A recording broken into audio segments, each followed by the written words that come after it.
এসো কোরআনের আঙিনা, এসো শান্তির মোহনা। জীবনকে রাঙাতে ফুলে ফুলে সাজাতে আল্লাহর প্রেম সুধা নিয়ে এলো পিএইচপি কোরআনের আলো, পিএইচপি কোরআনের আলো, পিএইচপি কোরআনের আলো, পিএইচপি কোরআনের আলো। আসসালামু আলাইকুম ওয়া রাহমাতুল্লাহ।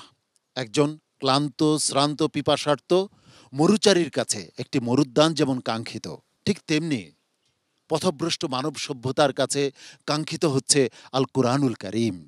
যদি সত্যিই আমরা মুক্তির পথ পেতে চাই, যদি আমরা কল্যাণ পেতে চাই, তাহলে আল কুরআনুল কারীমের কাছে যাওয়া ছাড়া ভিন্ন কোনো পথ আমাদের জন্য খোলা নেই।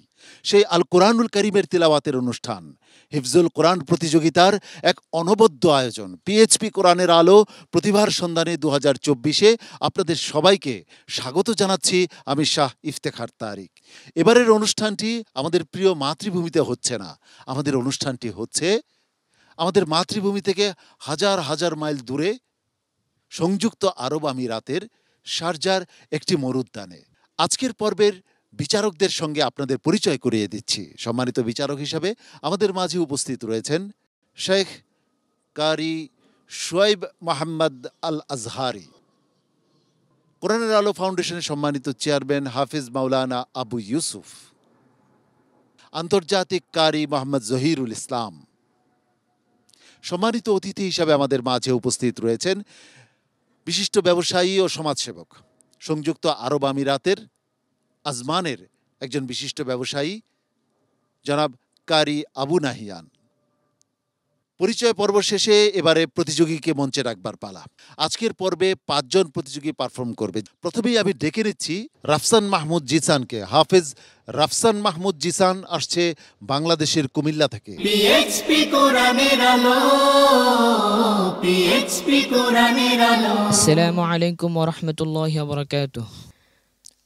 أعوذ بالله من الشيطان الرجيم. بسم الله الرحمن الرحيم.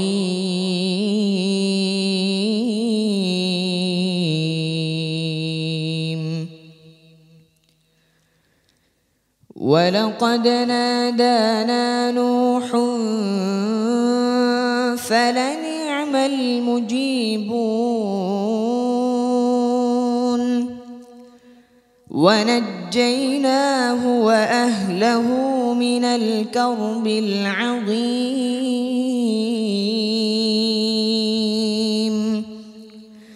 وجعلنا ذريته هم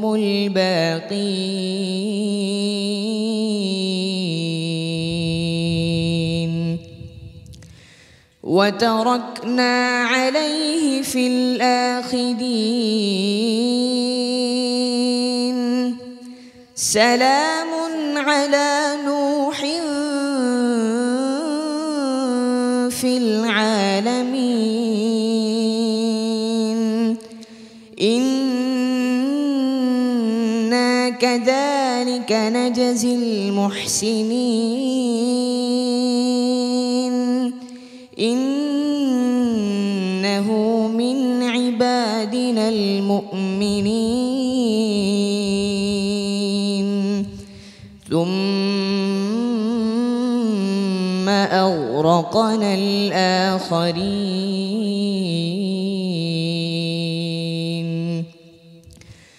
وإن من شيعته لإبراهيم إذ جاء ربه بقلب سليم إذ قال لأبيه وقومه ماذا تعبدون أئفكا آلهة دون الله تريدون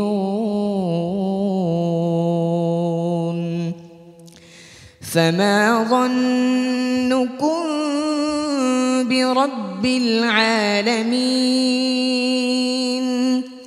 فنظر نظرة في النجوم فقال إني سقيم فتولوا عنه مدبرين فراغ إلى آلهتهم فقال ألا تأكلون ما لكم لا تنطقون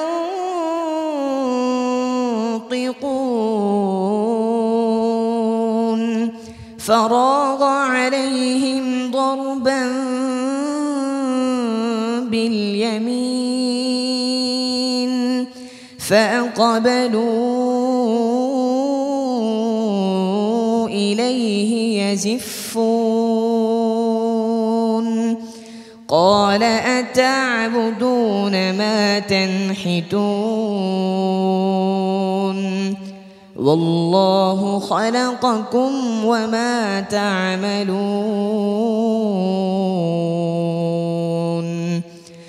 قالوا بنوا له بنيانا فألقوه في الجحيم فأرادوا به كيدا فجعلناهم الأسفلين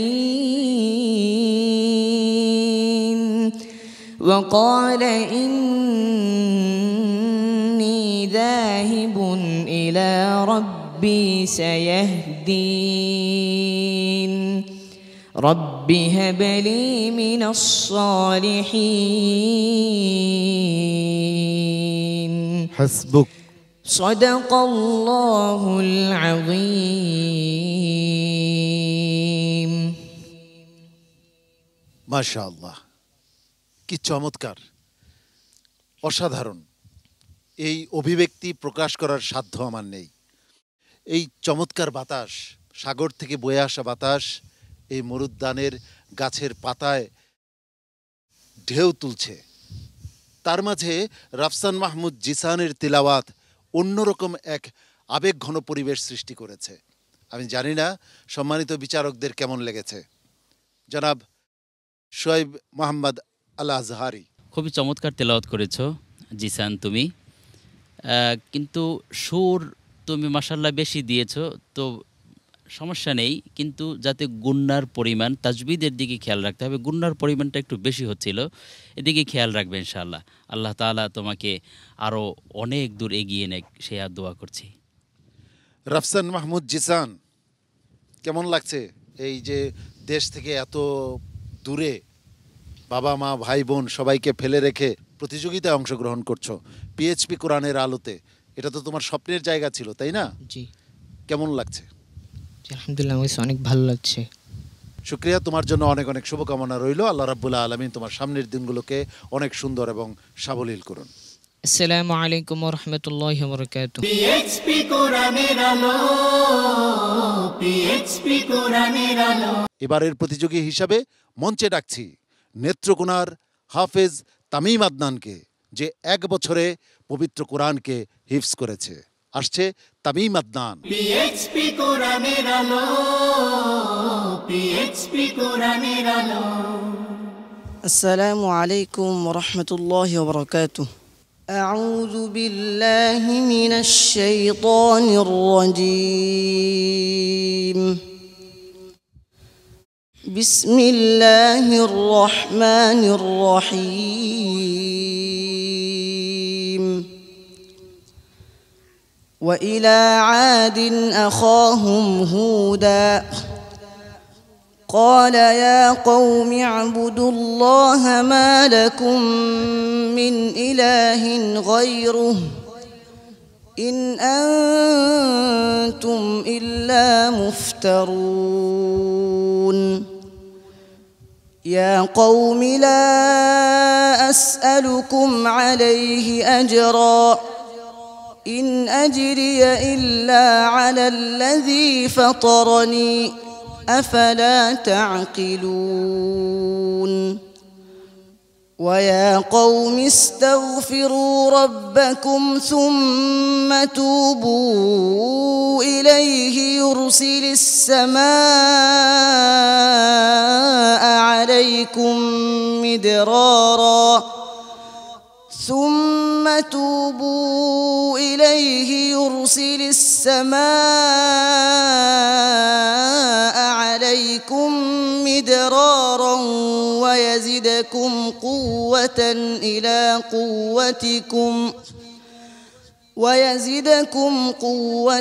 إلى قوتكم ولا تتولوا مجرمين قالوا يا هود ما جئتنا ببينة وما نحن بتاركي آلهتنا عن قولك وما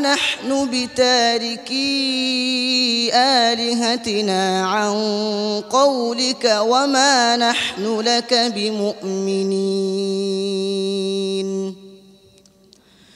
إن نقول إلا اعتراك بعض آلهتنا بسوء قال إني أشهد الله واشهدوا أني بريء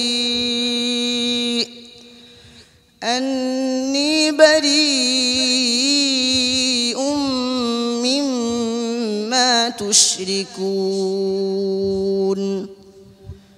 من دونه فكيدوني جميعا ثم لا تنظرون إني توكلت على الله ربي وربكم ما من دابة إلا هو آخذ بناصيتها إن ربي على صراط مستقيم فإن تولوا فقد أبلغتكم ما أرسلت به إليكم ويستخلف ربي قوما غيركم ولا تضرونه شيئا إن ربي على كل شيء حفيظ ولما جاء أمرنا نجينا هودا والذين آمنوا معه برحمة منا ونجيناهم من عذاب غليظ وتلك عاد جحدوا بآيات ربهم وعصوا رسله واتبعوا أمر كل جبار عنيد حسبك صدق الله العظيم মাশাআল্লাহ, তোমার চমৎকার তিলাওয়াত শুনছিলাম। তামিম আদনান তিলাওয়াত করছিল সূরা হুদ থেকে। প্রিয় দর্শক, এই সূরায় আল্লাহ রাব্বুল আলামিন আদ জাতির কাছে হুদ আলাইহিস সালামের যে দাওয়াত, সেই দাওয়াতকে তুলে ধরেছেন।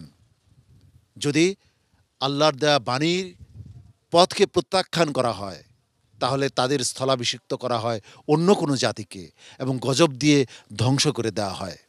তামিম আদনানের আজকের পারফরমেন্স কেমন ছিল, সম্মানিত বিচারক হাফিজ মাওলানা আবু ইউসুফ সাহেবের কাছ থেকে জেনে আসি। মাশাআল্লাহ, তামিম আদনান চমৎকার তেলাওয়াত, হৃদয়গ্রাহী তেলাওয়াত। তোমার জন্য অনেক প্রশংসার চেয়ে সবচেয়ে বেশি হলো অনেক অনেক দোয়া। আর এত চমৎকার তেলাওয়াত তোমরা করো। অনেক সময় আরব দেশ, যদিও এটা আরব আমিরাত, এখানের অনেক শায়েখরা তোমাদের তেলাওয়াত শুনে তারাও মুগ্ধ হয়ে আশ্চর্য হয়ে যায় যে বাংলা ভাষাভাষী একদম ছেলে, তার ভাষা আরবি নয় কিন্তু বাংলা, এরপরে এত চমৎকার তেলাওয়াত কি করে করে। তামিম আদনান, এগিয়ে যাও, তোমার জন্য অনেক অনেক শুভকামনা রইল। তামিম আদনান, তোমার জন্য আমার পক্ষ থেকেও শুভকামনা এবং দোয়া রইল। আল্লাহ রাব্বুল আলামিন তোমাকে সফল কাম করুন। আসসালামু আলাইকুম ওয়া রাহমাতুল্লাহি ওয়া বারাকাতুহু। পিএইচপি কোরআনের আলো। পরবর্তী প্রতিযোগী হিসেবে মঞ্চে ডেকে নিচ্ছি হবিগঞ্জের একজন মেধাবী প্রতিযোগী আবু তালহা আনহারকে, যে 18 মাসে পবিত্র কোরআনকে হিফজ করেছে। মঞ্চে আসছে আবু তালহা আনহার। পিএইচপি কোরআনের আলো। পিএইচপি কোরআনের আলো। আসসালামু আলাইকুম ওয়া রাহমাতুল্লাহি ওয়া বারাকাতুহু। أعوذ بالله من الشيطان الرجيم.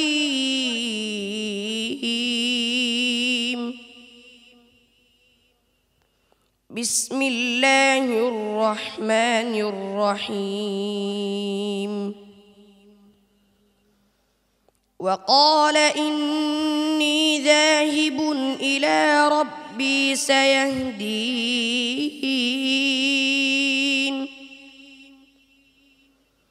رب هب لي من الصالحين. فبشرناه بغلام حليم.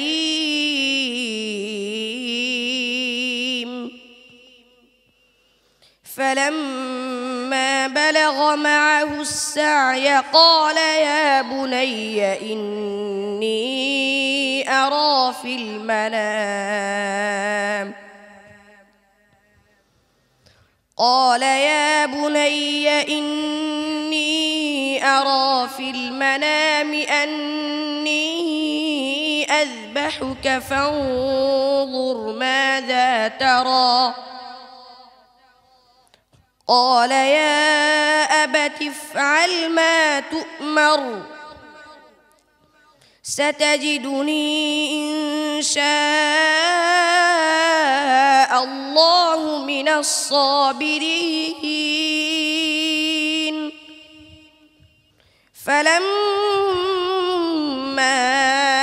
أسلما وتله للجبين وناديناه أن يا إبراهيم قد صدقت الرؤيا إنا كذلك نجزي المحسنين. إن هذا لهو البلاء المبين. وفديناه بذبح عظيم. وتركنا عليه في الآخرين. سلام على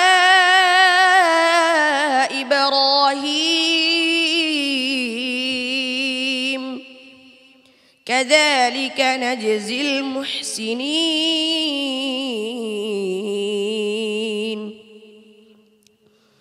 إنه من عبادنا المؤمنين. وبشرناه بإسحاق نبيا من الصالحين. وباركنا عليه وعلى إسحاق ومن ذريتهما محسن وظالم لنفسه مبين. ولقد مننا على موسى وهارون ونجيناهما وقومهما من الكرب العظيم. ونصرناهم فكانوا هم الغالبين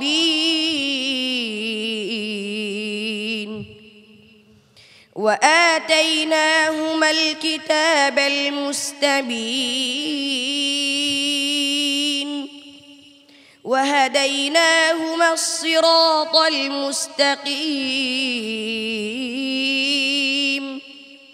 وتركنا عليهما في الآخرين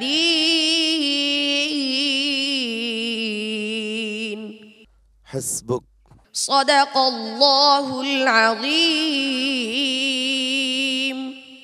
وصدق رسوله النبي الكريم আবু তালহা আনহার, তোমার আজকের তেলাওয়াত কেমন হলো বিচারকের কাছ থেকে জানবো, কিন্তু তার আগে জানি তুমি যখন প্রথম শুনলে যে তুমি সংযুক্ত আরব আমিরাতে বা দুবাইতে তুমি অনুষ্ঠানে অংশগ্রহণ করবে, এই প্রতিযোগিতায় অংশগ্রহণ করার জন্য তুমি নির্বাচিত হয়েছে, তখন তোমার কেমন লেগেছিল? আলহামদুলিল্লাহ, রব্বুল আলমিনের দরবারে অসংখ্য অগণিত শুকরিয়া পাঠ করি। কারণ এই পিএসপি কোরআনের আলো প্রতিবার সন্ধানে 2024 আমি কখনো ভাবিনি যে এই প্রতিযোগিতায় আমি অংশগ্রহণ করব। আল্লাহ তাআলা আমাকে কবুল করেছেন, এই জন্য আমি দুবাইয়ে আসে এই পিএসপি কোরআনের আলো প্রতিবার সন্ধানে 2024-এ পারফরমেন্স করতে পারছি, এই জন্য শুকরিয়া আদায় করি। আলহামদুলিল্লাহ। আবু তালহা আনহারের আজকের পারফরমেন্স কেমন ছিল সম্মানিত বিচারক কারি জহিরুল ইসলাম, আপনার কাছ থেকে জেনে নিচ্ছি। আলহামদুলিল্লাহ। তো তালহা আদনান, তুমি কতদিন হেফজ করেছো? 18 মাস। তোমার বয়স কত? 10 বছর। আলহামদুলিল্লাহ, তেলাওয়াত অত্যন্ত চমৎকার হয়েছে। তবে প্রথম তুমি যেই সুরে বা লাহানে শুরু করেছিলে, পরবর্তীতে কিছুটা পরিবর্তন হয়েছে। চেষ্টা করবে তুমি যাকে অনুকরণ করো সেই অনুকরণটা যেন একই রকম থাকে, তাহলে তোমার জন্য আরও ভালো হবে ইনশাআল্লাহ। এগিয়ে যাও, তোমার জন্য দোয়া রইল। আবু তালহা আনহার, তোমার জন্য অনেক অনেক দোয়া এবং ভালোবাসা। প্রিয় দর্শক, তোমার জন্য দোয়া করবেন নিশ্চয়ই। আসসালামু আলাইকুম ওয়া রাহমাতুল্লাহি ওয়া বারাকাতুহু। পিএইচপি কোরআনের আলো। মরুদ্যানের মন জোড়ানো এই পরিবেশে আমরা শুনছিলাম পবিত্র কালামুল্লাহ শরীফের তিলাওয়াত। পিএইচপি কোরআনের আলো। পিএইচপি কোরআনের আলো। আমরা খুঁজছি 2024-এর সেরা প্রতিযোগীকে, যার জন্য রয়েছে 4 লক্ষ টাকা পুরস্কার। দ্বিতীয়, তৃতীয়, চতুর্থ স্থান অধিকারীর জন্য রয়েছে যথাক্রমে 3 লক্ষ, 2 লক্ষ, 1 লক্ষ টাকা পুরস্কার। প্রথম, দ্বিতীয়, তৃতীয় ও চতুর্থ স্থান অধিকারীর ওস্তাদদের জন্য রয়েছে উমরা এবং মোটরসাইকেলের ব্যবস্থা। প্রিয় দর্শক, এবারের প্রতিযোগী হিসাবে মঞ্চে ডেকে নিচ্ছি ব্রাহ্মণবাড়িয়ার একজন মেধাবী প্রতিযোগী তৌফিক আহমদকে, যে 9 মাস 15 দিনে পবিত্র কোরআনকে হিফজ করেছে। মঞ্চে আসছে হাফেজ তৌফিক আহমদ। পিএইচপি কোরআনের আলো। পিএইচপি কোরআনের আলো। السلام عليكم ورحمة الله وبركاته. أعوذ بالله من الشيطان الرجيم. بسم الله الرحمن الرحيم. لله ما في السماوات وما في الأرض وإن تبدوا ما في أنفسكم أو تخفوه يحاسبكم به الله فيغفر لمن يشاء ويعذب من يشاء والله على كل شيء قدير. آمن الرسول بما أنزل إليه من ربه والمؤمنون كل آمن بالله وملائكته وكتبه ورسله لا نفرق بين أحد من رسله وقالوا سمعنا وأطعنا غفرانك ربنا وإليك المصير لا يكلف الله نفسا إلا وسعها لها ما كسبت وعليها ما اكتسبت ربنا لا تؤاخذنا إن نسينا أو أخطأنا ربنا ولا تحمل علينا إصرا كما حملته على الذين من قبلنا ربنا ولا تحملنا ما لا طاقة لنا به واعف عنا واغفر لنا وارحمنا أنت مولانا فانصرنا على القوم الكافرين بسم الله الرحمن الرحيم ألف لام ميم الله لا إله إلا هو الحي القيوم نزل عليك الكتاب بالحق مصدقا لما بين يديه وأنزل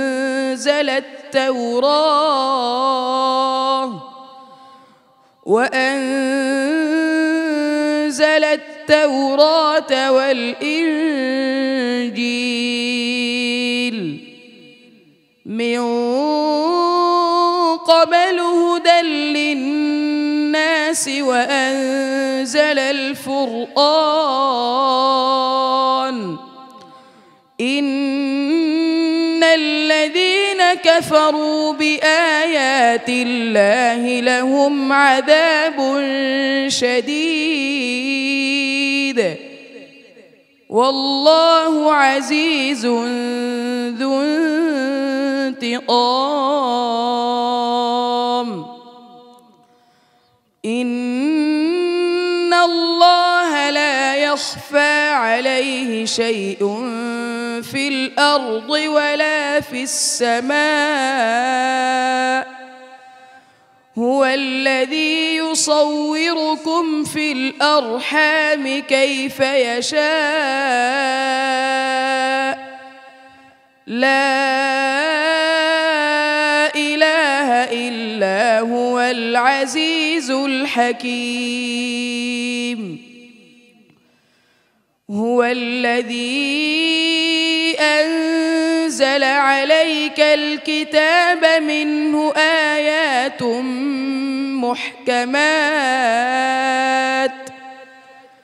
محكمات هن أم الكتاب وأخر متشابهات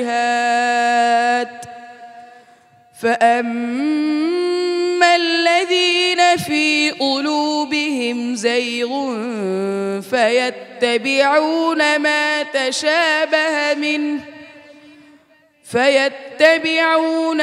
تشابه منه ابتغاء الفتنة وابتغاء تأويله وما يعلم تأويله إلا الله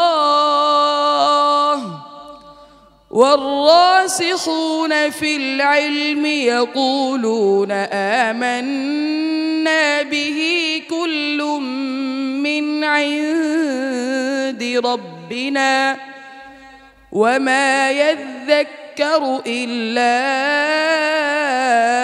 أولو الألباب حسبك صدق الله العظيم মাশাআল্লাহ, তৌফিক আহমদ তার বাবা তাকে হিফজ করার জন্য মাদ্রাসায় ভর্তি করেছে। কেন? সে যেন তার জানাজার ইমামতি করতে পারে। আজকে তৌফিক আহমদের বাবা দুনিয়াতে নেই।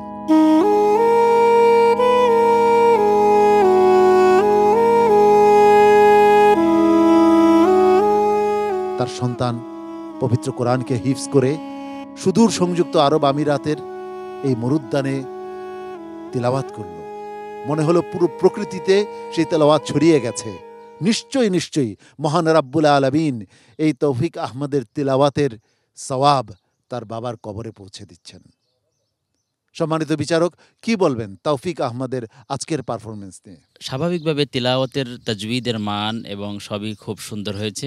দু একটি জায়গায় গুন্ডাটা একটু মোটা করা উচিত ছিল, কিন্তু আলহামদুলিল্লাহ ভালো হয়েছে। খুব চমৎকার তেলাওয়াত করেছো তৌফিক আহমদ। তোমার জন্য অনেক অনেক শুভকামনা এবং ভালোবাসা আমার পক্ষ থেকে এবং দর্শকদের পক্ষ থেকে। আসসালামু আলাইকুম ওয়া রাহমাতুল্লাহি ওয়া বারাকাতুহু। পিএইচপি কোরআনের আলো, পিএইচপি কোরআনের আলো। আজকের পর্বের সর্বশেষ প্রতিযোগী হিসাবে মঞ্চে ডেকে নিচ্ছি লক্ষ্মীপুরের মাহফুজুর রহমানকে। হাফেজ মাহফুজুর রহমান এবারে আসছে মঞ্চে। পিএইচপি কোরআনের আলো, পিএইচপি কোরআনের আলো। السلام عليكم ورحمة الله وبركاته. أعوذ بالله من الشيطان الرجيم. بسم الله الرحمن الرحيم. إن المتقين في جنات وعيون ادخلوها بسلام آمنين. ونزعنا ما في صدورهم من غل إخوانا على سرر متقابلين لا يمسهم فيها نصب وما هم منها بمخرجين.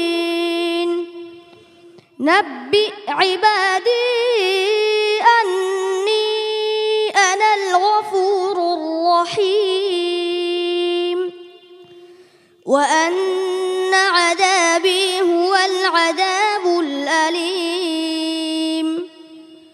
ونبئهم عن ضيف إبراهيم إذ دخلوا عليه فقالوا سلاما قال إنا منكم وجلون.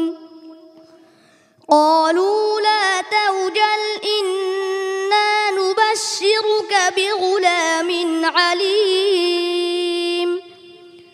قال أبشرتموني على أن مسني الكبر فبم تبشرون. قالوا بشرناك بالحق فلا تكن من القانطين. قال ومن يقنط من رحمة ربه إلا الضالون. قال فما خطبكم أيها المرسلون. قالوا إنا أرسلنا إلى قوم مجرمين إلا آل لوط إنا لمنجوهم أجمعين إلا امرأته قدرنا إنها لمن الغابرين. فلما جاء آل لوط المرسلون قال إنكم قوم منكرون. قالوا بل جئناك بما كانوا فيه يمترون وأتيناك بالحق وإنا لصادقون. فأسر بأهلك بقطع من الليل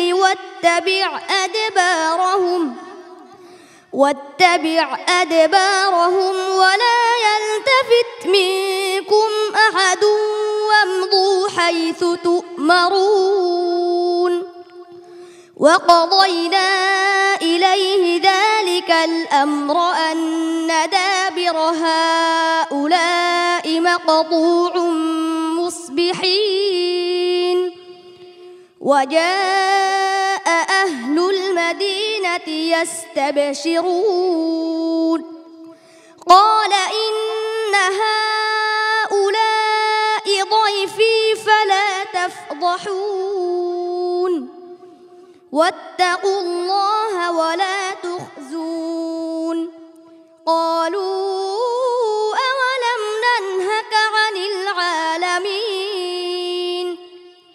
قال هؤلاء بناتي إن كنتم فاعلين لعمرك إنهم لفي سكرتهم يعمهون فأخذتهم الصيحة مشرقين فجعلنا عاليها سافلها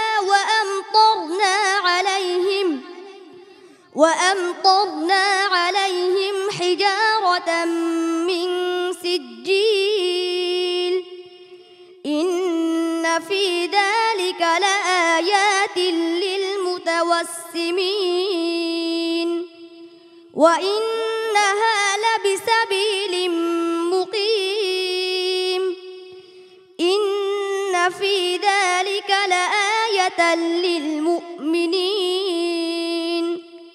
وإن كان أصحاب الأيكة لظالمين حسبك صدق الله العظيم মাশাআল্লাহ মাহফুজুর রহমান কেমন পারফর্ম করলো জেনে আসি হাফেজ মাওলানা আবু ইউসুফ সাহেবের কাছ থেকে। মাশাআল্লাহ, অত্যন্ত চমৎকার তেলাওয়াত। মাহফুজুর রহমান, বয়স কত আপনার? 11 বছর বয়স। এই যেখানে তেলাওয়াত করতেছেন এই দেশের নাম কি জানেন আপনি?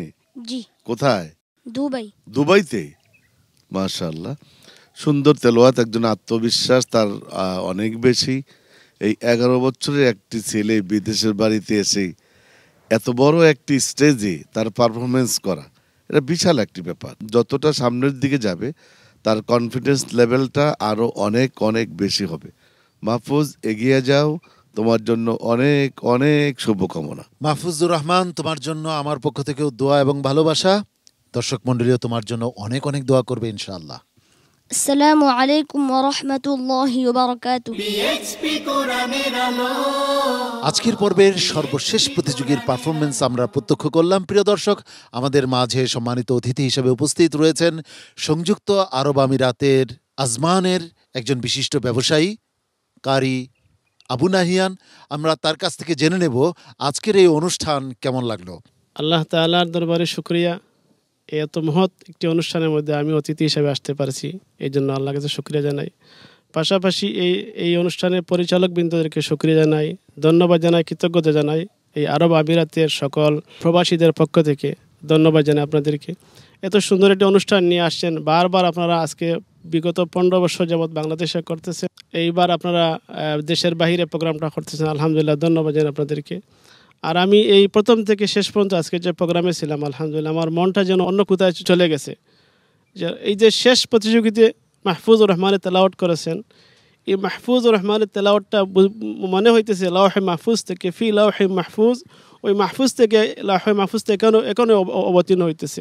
অনেক অনেক ধন্যবাদ সম্মানিত অতিথি। প্রিয় দর্শক, পিএইচপি কোরআনের আলো প্রতিভার সন্ধানে 2024 15টি বছর পেরিয়ে 16তম বর্ষে পদার্পণ করছি আমরা। আজকের পর্বের সর্বশেষ প্রতিযোগীর পারফরমেন্স আমরা ইতোমধ্যে প্রত্যক্ষ করেছি। এই পর্ব থেকে কেউ বিদায় নিচ্ছে না। এই 5 প্রতিযোগী আগামীকাল এই 5 প্রতিযোগী আবারও পারফর্ম করবে ইনশাআল্লাহ। এই দুদিনের পারফরমেন্স সম্মানিত বিচারক মণ্ডলী মূল্যায়ন করে তাদের মধ্য থেকে পরবর্তী রাউন্ডের জন্য প্রতিযোগীদেরকে বেছে নেবেন ইনশাআল্লাহ। আগামীকাল একই সময়ে আপনাদের প্রিয় স্যাটেলাইট চ্যানেল এনটিভির পর্দায় আপনাদের প্রিয় অনুষ্ঠান হিফজুল কোরআন প্রতিযোগিতার নান্দনিক আয়োজন এই সংযুক্ত আরব আমিরাতের শারজা থেকে উপভোগ করার আমন্ত্রণ জানাচ্ছি। আল্লাহ রাব্বুল আলামিন আপনাদের সবাইকে ভালো রাখুন, সুস্থ রাখুন, ঈমান ও আমলের সঙ্গে রাখুন, এই প্রত্যাশায় আমি শাহ ইফতেখার তারিক আজকের মতো এখানেই বিদায় নিচ্ছি। আসসালামু আলাইকুম ওয়া রাহমাতুল্লাহি ওয়া বারাকাতুহু। এ পথে আমাদের আহ্বান, জীবনকে করো মহিয়ান। জ্বলে ওঠো কোরআনের মহিমায়, বিশ্বে শান্তির আওয়াজ তোলো। পিএইচপি কোরআনের আলো, পিএইচপি কোরআনের আলো।